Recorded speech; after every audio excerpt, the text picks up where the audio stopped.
Alam niyo 'to si Tito Soto, alam po natin na naganap. Sa kanya po nagpaalam yung NBI. Sabi po ng NBI, 'di ba, well coordinated. Alam po ni Tito Soto na may warrant of arrest, alam po nila na aarestuhin nila. Pero bigyan pa rin natin ng benefit of the doubt itong si Tito Soto. Pero wag na po nating ipakita yung video dahil ito po ay nakuha ko sa ibang channel.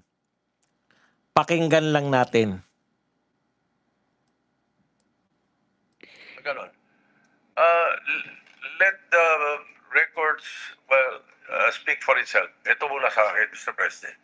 Early in the morning, an NBI representative came to see me and told me they have a warrant of arrest for Senator De La Rosa. Oh, yan ha, aminado ka ha.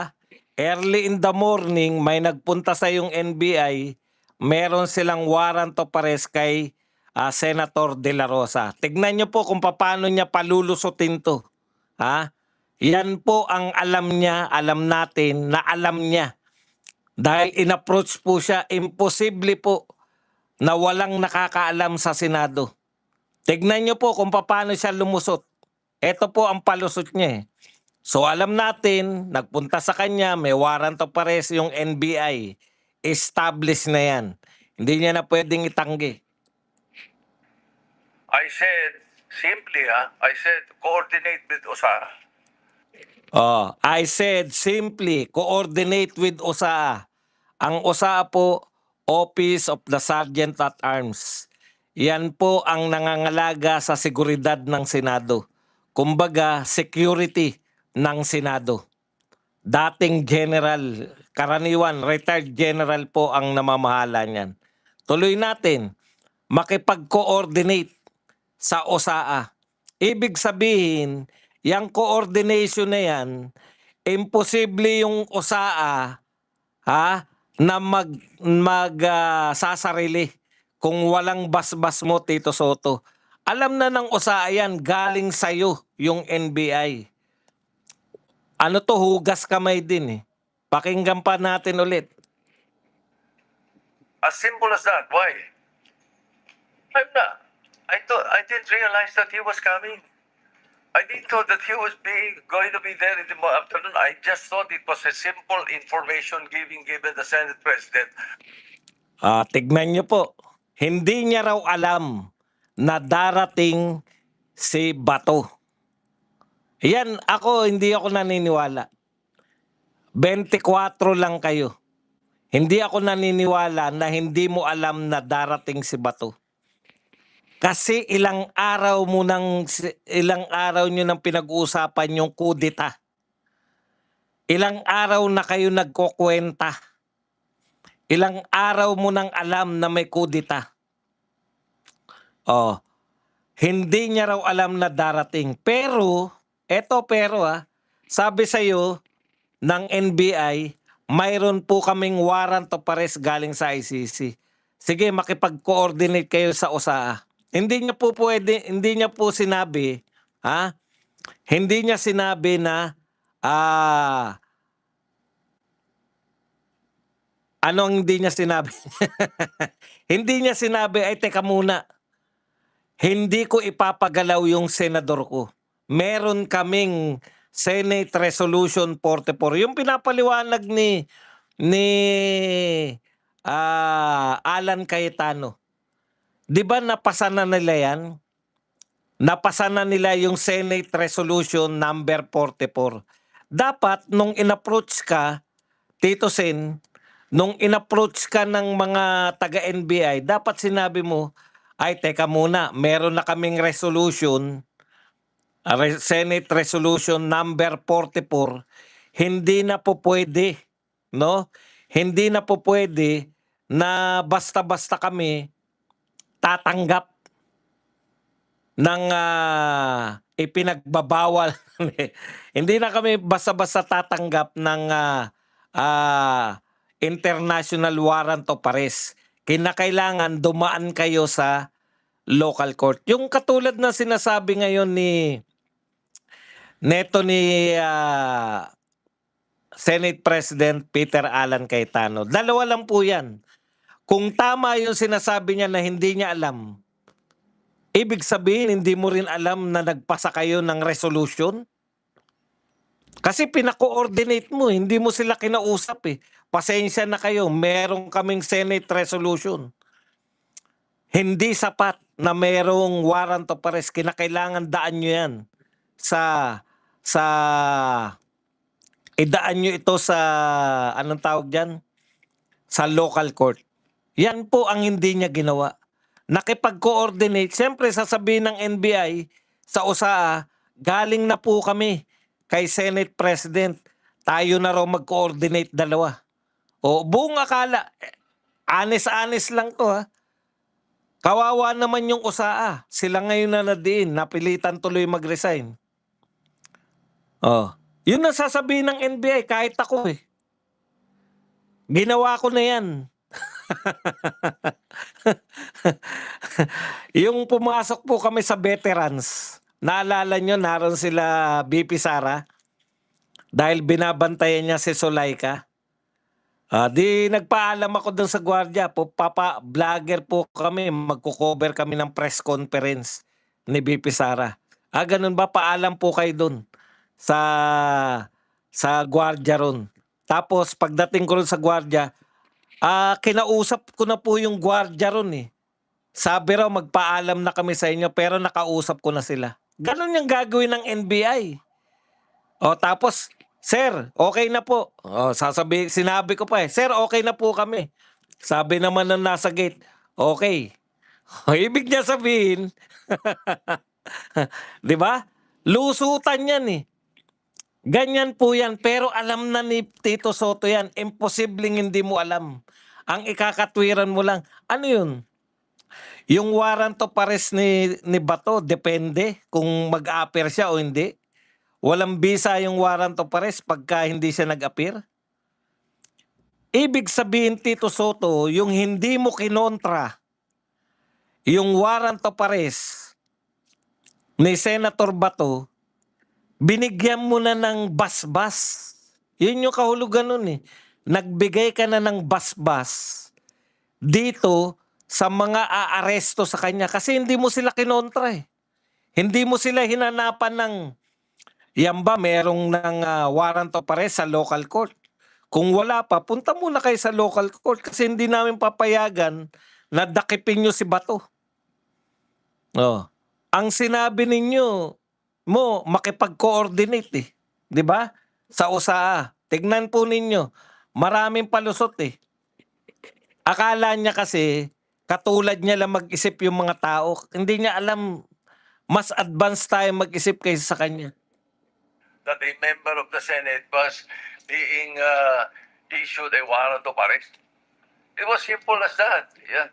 Kaya, hindi pa pwede, little did I know that, Senator De La Rosa, after 7 months of not being here, will suddenly come.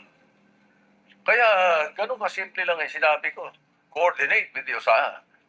So, put that to rest. Baka ang iniisip kasi, ang narinig ko, sa intindi ko, pati ang tanong ng media sa akin, pinayagan ko lang lahat yan nangyari na yan. Ako sinasabi ganun eh. So, hindi mo pinayagan? Pinayagan mo, pinag-coordinate mo nga sa USAA eh. Yung sinabi no, please coordinate to USAA, ibig sabihin nun, okay na sa'yo.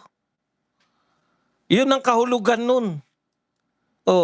It's either hindi mo naiintindihan ang batas, hindi mo naiintindihan yung magsaserve ng warrant. Nagpaalam nga sa'yo bilang Senate President, magsaserve po kami ng warrant of arrest. Ano bang mahirap intindihin dun? Sa Tagalog, dadakipin po namin nagpapaalam po kami sa inyo na dadakipin namin si Bato. Tapos sasabihin mo, hindi ko naman alam eh. Hindi ko naman alam na mag-a-appear si Bato. Hindi ba nananawagan kayo na pumunta? Yan yung masakit eh. Huling-huli ka na, nagpapalusot ka pa. Eto po. Yung mga susunod, wala ka ng lusot dito. If I had known that he was coming, if you informed me that he was coming, I would have had a different perspective. Ah, 'di ba? Sila na ngayon ang may kasalanan, yung majority na. Hindi nyo kasi sinabi sa akin na darating eh. Kung alam ko lang, dapat iba yung iisipin ko. Ibig mo sabihin, nakadepende yung pagtingin mo sa warrant of arrest, nakadepende kung sa sitwasyon.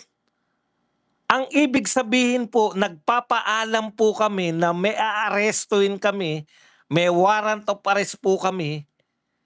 Yun po ang ibig sabihin nun. Aarestuin namin si Bato.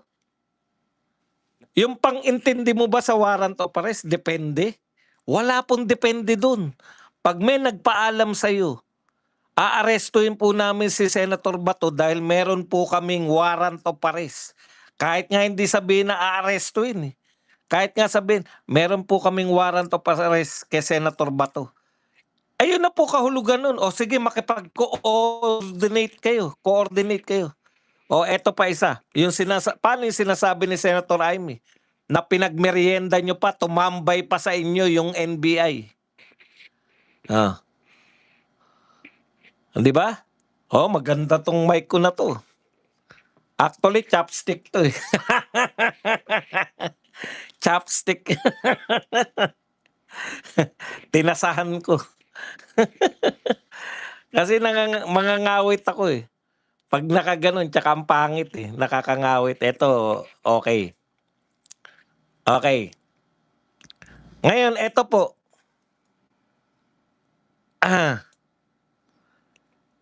Tuloy pa natin. Mas malinaw po to eh.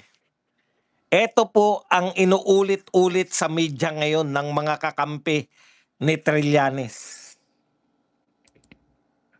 You know, like what happened in the CIDG when they issued a subpoena to Senator De La Rosa's office. Simple. Walang issue, walang problema. Pinadala. Ganun lang sana, Mr. President. I would not be, remiss of anything. And definitely, I will not be guilty of obstruction of justice. O kung tinapos mo na speech mo, okay naman, di ba? Parang simple lang eh. Katulad nung hinainan siya ng CIDG. O di ba? Pinayagan ko yung CIDG, naghain. Walang problema. Kung tapos na dyan yung speech mo, okay na. Nailusot mo na yung palusot mo. Pero hindi mo pa tinapos eh. Nagbigay ka pa ng halimbawa eh. Ito yung mga binigay mong halimbawa. Like for example, in the case of Senator Trillanes, I was majority leader. And when he was holed up in his office for I think about 1, 2 days, 3 days. But when he was issued and he was shown the warrant of arrest, sumama siya. Ginasahan siya ron mismo sa opisina niya eh. In the case of Senator De Lima, when the warrant of arrest came and she was here, ang pinakiusap lang niya, doon sa bahay siya arrestuin para kumahanda siya ng damit at makapagpaalam. Ganun lang eh. Dito naman sa Senate, alam naman natin yan, oh, by the way, when I said, coordinate with this OSAA, they know the rules. Yung pa ang binanggit ko.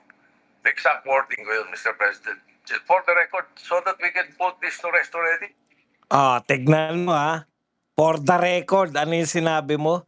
Nung meron majority floor leader ka pa, nung panahon ni Trillanes, nagtago siya dyan. Pero nung dumating yung warrant of arrest, di ba? Sumuko siya. O yung kay De Lima, nung dumating yung warrant of arrest, nag-request lang siya na dun siya sa bahay issue ng warrant of arrest para makapagpaalam. So, lusot ka na sana. Kaya lang hinalimbawa mo pa to.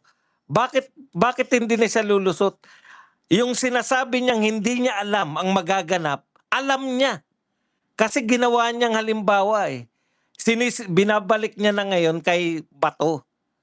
Ang parang gustong palabasin na ni Tito Soto, may warrant of arrest ka eh. Di ba? Kung may warrant of arrest ka, katulad ni Trillanes, sumuko. Si De Lima, katulad ni Trillanes, sumuko din. Dapat parang ang dating pa ngayon, dapat yan yung ginawa mo, hindi mo na dinadamay yung buong Senado. Oh. Yan yung ginawa niyang halimbawa. So alam mo yung magaganap. Huhulihin siya dahil may warrant of arrest. E di inamin mo, yung palusot mo, inaamin mo na nagpapalusot. Eto po, real talk po tayo. Saan tayo nabitin? Yung kay ano no, hinalimbawa ni Tito Soto yung kaso ni Trillanes. Parang ang punto pa ni Tito Soto, si Trillanes nga tsaka si De Lima nung may warrant of arrest, sumuko sila dahil may warrant sila. Dapat yan yung gayahin mo. 'Di ba? Kaya dapat gayahin mo sila para hindi na namomroblema yung buong Senado sa'yo. Hindi po pareho yung sitwasyon ni De Lima at ni Trillanes. Dahil nga po, hindi ko lang alam kung narinig nyo pa 'to bago ko mawala sa ere.